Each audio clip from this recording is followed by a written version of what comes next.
Good morning વાલા વિદ્યાર્થી મિત્રો. સેમેસ્ટર 3 પૂરું કરીને સેમેસ્ટર 4માં આપણે આગળ વધી રહ્યા છે.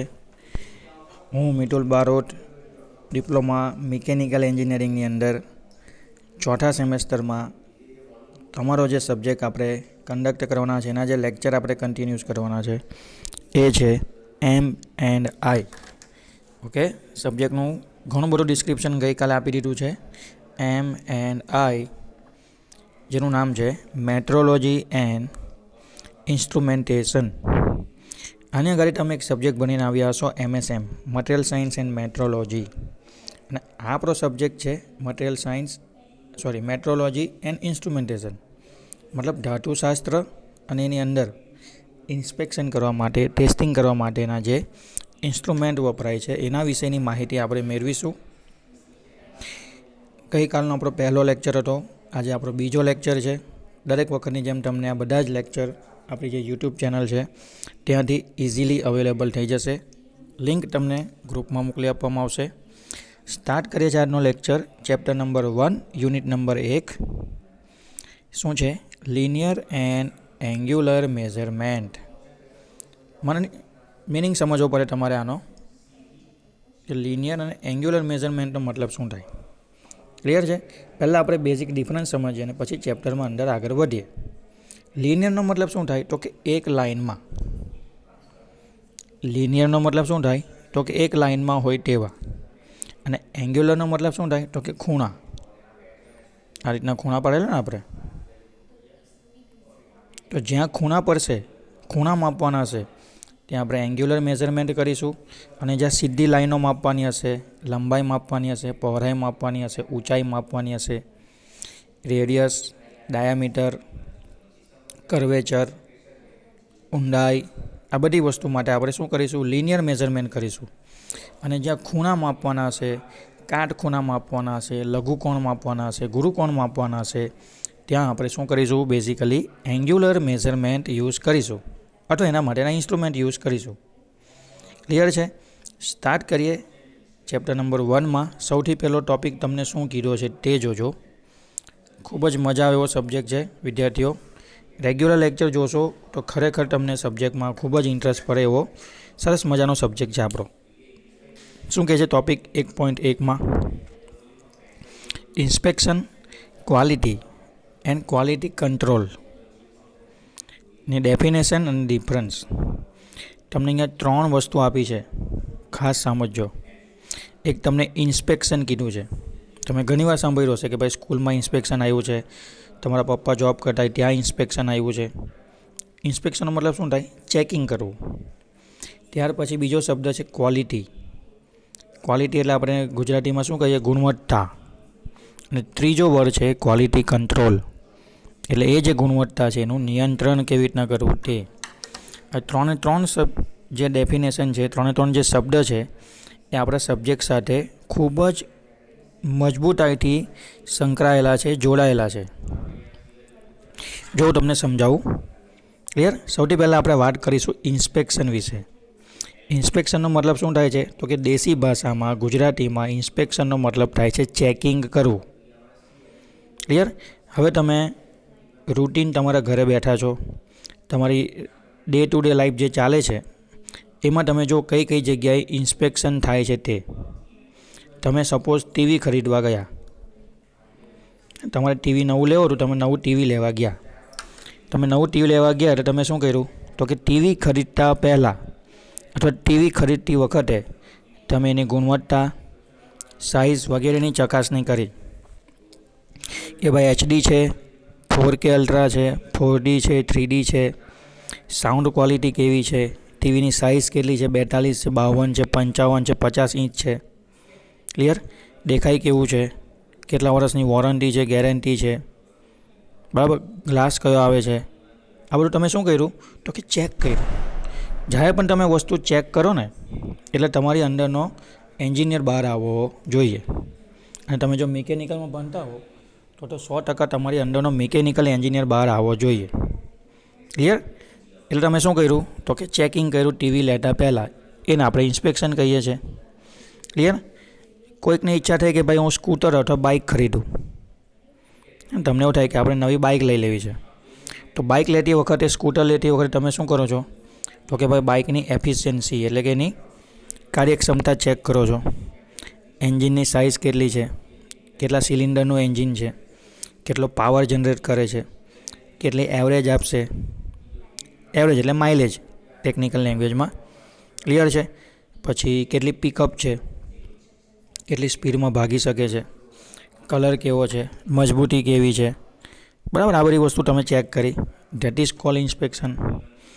ઘરમાં તમારે લાકડાનું ફર્નિચર બનાવવું છે, પ્લાયનું બનાવવું છે અથવા સાગના લાકડાનું બનાવવું છે, તો તમે શું કરશો? લાકડું ચેક કરશો. લાકડાની જાત કઈ છે?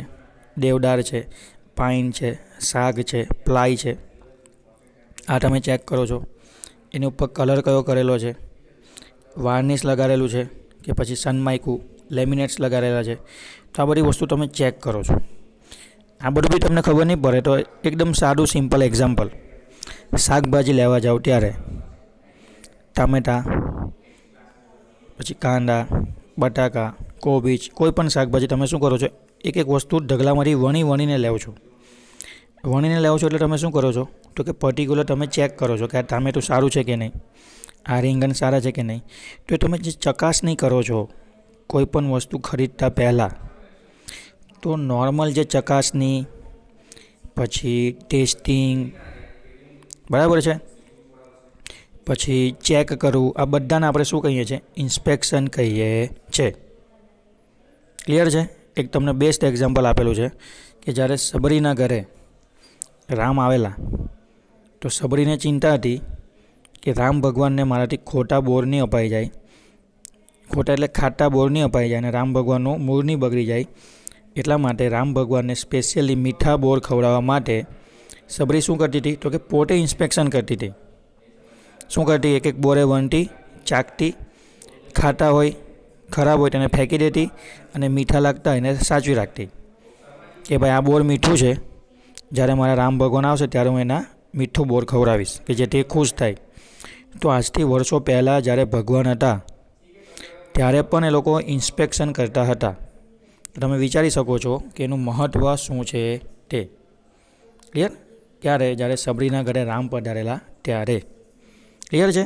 જસ્ટ ફોર એક્ઝામ્પલ છે, તમને ડિટેલ બતાવવા માટે, એનું ઇમ્પોર્ટન્સ બતાવવા માટે જસ્ટ એક્ઝામ્પલ આપ્યું છે. કન્સિડર કરજો, મજા આવશે. ક્લિયર? આટલું તમે જાણી ગયા છો કે ભાઈ ઇન્સ્પેક્શનનું મહત્ત્વ શું છે. હવે આજે આગળ આપણે જોવાનું છે કે ભાઈ એની જરૂરિયાત શું છે ઇન્સ્પેક્શનની. ક્લિયર છે? હવે તમે એમ વિચારતા હો કે મારે સારામાં સારી પ્રોડક્ટ બનાવીને કસ્ટમરને વેચવી છે અથવા સપ્લાય કરવી છે, અને કસ્ટમર પણ શું આશા રાખે છે? તો કે હું જે વસ્તુ ખરીદું એની ગુણવત્તા સારામાં સારી હોય, કિંમત ઓછી હોય અથવા માપની હોય. ક્લિયર? ખરાબ વસ્તુ કોઈને ગમશે નહીં. તો ઇન્સ્પેક્શન એટલા માટે જ કરવાનું છે કે તમારી જે ક્વોલિટી છે ને વસ્તુની, એ ટોટલી ઇન્સ્પેક્શન સાથે સંકળાયેલી છે. તમે સપોઝ ઘરે કોઈક વસ્તુ બનાવી, ફોર એક્ઝામ્પલ તમે ઘરે બટર ચિકન બનાવ્યું. ક્લિયર? બટર ચિકન બની ગયું, પણ બટર ચિકન સારું બન્યું છે કે નહીં એ તમને ક્યારે ખબર પડશે? તો કે બટર ચિકનને તમે જ્યારે ચાખશો ત્યારે. તમે બટર ચિકનને ચાખો છો, ટેસ્ટ કરો છો, ધેટ ઇટ મીન્સ તમે એનું ઇન્સ્પેક્શન કર્યું. ચાખ્યા પછી તમે કહેશો કે ભાઈ બટર ચિકન સારું બન્યું છે, ખરાબ બન્યું છે, મીડિયમ બન્યું છે. ક્લિયર? તો કોઈ પણ વસ્તુ જ્યારે બનીને ફાઇનલ થઈ જાય છે ત્યારે એની ક્વોલિટી ચેક કરવા માટે, ગુણવત્તા ચેક કરવા માટે એનું ઇન્સ્પેક્શન કરવામાં આવે છે. એટલે ઇન્સ્પેક્શન એ ગુણવત્તા ચેક કરવા માટેનું માપદંડ છે એવું કહી શકાય. તમને ક્યારે ખબર પડશે કે વસ્તુની ક્વોલિટી સારી છે? જ્યારે તમે ઇન્સ્પેક્શન કરશો ત્યારે. ઇવન ઇન્સ્પેક્શન વગર તમને ક્યારેય ખબર નહીં પડે કે વસ્તુ સારી છે કે ખરાબ છે. ક્લિયર છે? તો સારી વસ્તુ બનાવવા માટે તમારે સારામાં સારું ઇન્સ્પેક્શન કરવું પડે. અને ઇન્સ્પેક્શન બી તમારે શું કરવું પડે? તો કે દરેક સ્ટેજમાં તમારે ઇન્સ્પેક્શન કરવું પડે. ક્લિયર છે? અને સારી વસ્તુ બનાવવા માટેનો જે કાચો માલ છે, રો મટીરિયલ, એ પણ તમારે સારો લાવવો પડે. ક્લિયર છે? તો જો કઈ કઈ જગ્યાએ તમારે ઇન્સ્પેક્શન કરવાનું છે, ક્વોલિટી કંટ્રોલ કરવા માટે, તો તમે જે કાચો માલ ખરીદો છો, તમે જે રો મટીરિયલ ખરીદો છો, એની ગુણવત્તા તમારે ચેક કરવી પડે. કારણ કે કાચા માલ ઉપર આપણે પ્રોસેસ કરીએ છીએ. જો કાચો માલ સારો હશે, એની ગુણવત્તા સારી હશે, તો સારામાં સારી પ્રોડક્ટ બનશે. એટલે સૌથી પહેલાં આપણે શું કરીએ છીએ? કાચા માલની ગુણવત્તા ચેક કરીએ છીએ. બીજું, મશીન ઉપર જે કારીગર, જે એમ્પ્લોય, જે વર્કર કામ કરે છે, એની કુશળતા. ક્લિયર? મશીન સારું હશે, કાચો માલ સારો હશે, પણ ઓપરેટર સારો નહીં હોય તો પણ ક્વોલિટી ડેવલપ થશે નહીં. ત્રીજું છે મશીનરી અને સાધન સામગ્રીના પ્રકાર અને ગુણવત્તા. તમે જે મશીન યુઝ કરો છો, મશીનની અંદર જે ટૂલ્સ યુઝ કરો છો, સાધન યુઝ કરો છો, એ પણ સારી ક્વોલિટીના હોવા જોઈએ. તો એનું પણ તમારે ઇન્સ્પેક્શન કરવું પડે. ત્રીજું છે, ચોથું આગળ નેક્સ્ટ, ઉત્પાદનની કાર્યપદ્ધતિ. કાચો માલ સારો લાવ્યા, કારીગર હોશિયાર છે, મશીન અને એની સાધન સામગ્રી અપ ટુ ડેટ છે, પણ જે ઉત્પાદનની કાર્યપદ્ધતિ છે એ ખોટી છે, તો પણ આપણને ગુણવત્તા મળશે નહીં. ક્લિયર છે? એટલે ઘણી બધી વસ્તુ છે જેને કમ્બાઈન કરીને આપણે શું કરીએ છીએ? ઇન્સ્પેક્શનની અંદર રાખીએ છીએ. એટલે એવું કહેવાય છે કે ભાઈ ઇન્સ્પેક્શન વસ્તુ એ બહુ જ ડેપ્થમાં છે, બહુ જ ઊંડાઈપૂર્વક તમારે સમજવી પડે. ઇન્ડસ્ટ્રીની અંદર, કંપનીની અંદર દરેક સ્ટેજમાં, દરેક સ્ટેપમાં, જ્યાં જ્યાં કંઈ પ્રોસેસ થતી હોય, જ્યાં કંઈ પણ પ્રોડક્શન થતું હોય, ત્યાં દરેક વસ્તે, દરેક જગ્યાએ, દરેક ખૂણાએ, દરેક પ્રોસેસ પછી ઇન્સ્પેક્શન કરવું જરૂરી છે. ક્લિયર? જો તમે ઇન્સ્પેક્શન કર્યા પછી પ્રોસેસ આગળ વધારશો તો ફાઇનલી આપણને જે પ્રોડક્ટ મળશે ને એ સારી ક્વોલિટીવાળી મળશે. ક્લિયર છે? એટલે એવું કહી શકાય કે ભાઈ ઇન્સ્પેક્શન દ્વારા આપણે ક્વોલિટીને કંટ્રોલ અથવા મેન્ટેન કરી શકીએ છીએ. ક્લિયર છે? નેક્સ્ટ આપણે જોવાનું છે ઇન્સ્પેક્શનની ડેફિનેશન. તો અહીંયા તમે ધ્યાનથી જોજો ઇન્સ્પેક્શનની ડેફિનેશનમાં શું કહે છે. ઇન્સ્પેક્શન એટલે કાચા માલમાંથી ઉત્પાદન શરૂ થાય ત્યારથી અંત સુધી, એટલે કે કાચો માલ તૈયાર માલમાં રૂપાંતરણ પામે ત્યાં સુધી અગાઉથી નક્કી કરેલા ધોરણો મુજબ પ્રોડક્ટની ગુણવત્તા જાળવવાની પ્રક્રિયા. ગુજરાતીમાં થોડુંક અઘરું લાગે. શું કહે છે કે તમે કાચો માલ લાવ્યા, એની ઉપર તમે ઉત્પાદન પ્રોસેસ શરૂ કરી, તમે એનું પ્રોડક્શન, મેન્યુફેક્ચરિંગ શરૂ કર્યું, ત્યાંથી લઈને જ્યાં સુધી એ ફિનિશ પ્રોડક્ટમાં કન્વર્ટ નથી થતી, એની વચ્ચે જે કંઈ પણ ચેકિંગ કે ટેસ્ટિંગ કરવામાં આવે છે. કયું ચેકિંગ ને કયું ટેસ્ટિંગ? તો કે અગાઉથી નક્કી કરેલું હોય એ પ્રમાણેનું, પહેલેથી નક્કી કર્યું હોય કે આટલી ગુણવત્તા હોવી જોઈએ, તો એ ધોરણો મુજબ, એ રેફરન્સ પ્રમાણે તમે જે કંઈ પણ ટેસ્ટિંગ કે ઇન્સ્પેક્શન કરો છો, ચેકિંગ કરો છો, એને આપણે ઇન્સ્પેક્શન કહીએ છીએ. તો તમારે ખાસ ઇન્સ્પેક્શનની ડેફિનેશન લખીને તૈયાર કરવાની છે ક્લાસ નોટની અંદર. નેક્સ્ટ આપણે જોવાના છે ઇન્સ્પેક્શનના મુખ્ય હેતુઓ. શું કામ ઇન્સ્પેક્શન જરૂરી છે? જો આગળ મેં તમને છે ને એનું ઇમ્પોર્ટન્સ સમજાવ્યું કે ઇન્સ્પેક્શન શું છે, એનું મહત્ત્વ શું છે. હવે આપણે જોવાના છે ઇન્સ્પેક્શનના મુખ્ય હેતુઓ. એમાં સૌથી પહેલો હેતુ શું છે? ઓબ્જેક્ટિવ શું છે? ઇજનેરી, ઉત્પાદન, ગુણવત્તા નિયંત્રણ, ખરીદી વગેરેમાં સ્થાપિત ધોરણોના સંદર્ભમાં પ્રોડક્ટ કે મટીરિયલના પરફોર્મન્સ અંગેની માહિતી મેળવવી. તમે જે કંઈ પણ એન્જિનિયરિંગ અથવા કંપનીની અંદર તમે જે કંઈ પણ વસ્તુનું ઉત્પાદન કરો છો, એની ક્વોલિટી કંટ્રોલ કરવા માટે, બરાબર, વસ્તુ તમે વેચો છો અથવા ખરીદો છો, એની અંદર કેટલી ક્વોલિટી છે એ ચેક કરવા માટે, તથા જે કંઈ પણ પ્રોડક્ટ બનીને તૈયાર થઈ ગઈ છે તમારી કંપની દ્વારા, તમારી ઇન્ડસ્ટ્રી દ્વારા, તેની કાર્યકુશળતા, પરફોર્મન્સ અંગેની માહિતી મેળવવા માટે ઇન્સ્પેક્શન કરવામાં આવે છે. બીજું શું કહે છે? ચાલુ ઉત્પાદનને ઉતરતી ગુણવત્તાવાળી પ્રોડક્ટ શોધીને તેને ઉત્પાદનમાંથી દૂર કરી તેના પર બાકીની પ્રક્રિયાનો સમય અને ખર્ચ બચાવો, તેમજ ગુણવત્તા જાળવવી. તમે જ્યારે કોઈ પ્રોસેસ કરતા હો એમાં તમને ખબર પડે કે ભાઈ આ પ્રોસેસની અંદર ક્વોલિટી, ગુણવત્તા ઉતરતી કક્ષાની આવે છે, તો ત્યાંથી જ તમારે પ્રોડક્શન અટકાવી દેવાનું, કે જેથી બાકીના મશીન ઉપર જે પ્રોસેસ થાય છે, જે ખર્ચો થાય છે, એનો સમય બચે. અને એ જે સમય બચે ને એને આપણે બીજી જગ્યાએ યુઝ કરીશું અને બીજી કોઈ પ્રોડક્ટ છે એની ગુણવત્તા સુધારવાના પ્રયત્ન કરીશું. તો એના માટે પણ ઇન્સ્પેક્શન જરૂરી છે. ઉતરતી ગુણવત્તાવાળી પ્રોડક્ટને ગ્રાહક સુધી પહોંચતી અટકાવી બજારમાં ઇન્ડસ્ટ્રીનું સ્થાન અને ગ્રાહકોનો સંતોષ જાળવી રાખવો.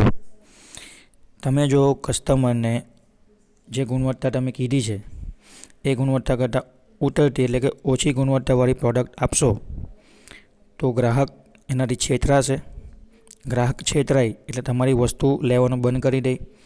ધીમે ધીમે બધા તમારી વસ્તુ લેવાનું બંધ કરી દેશે.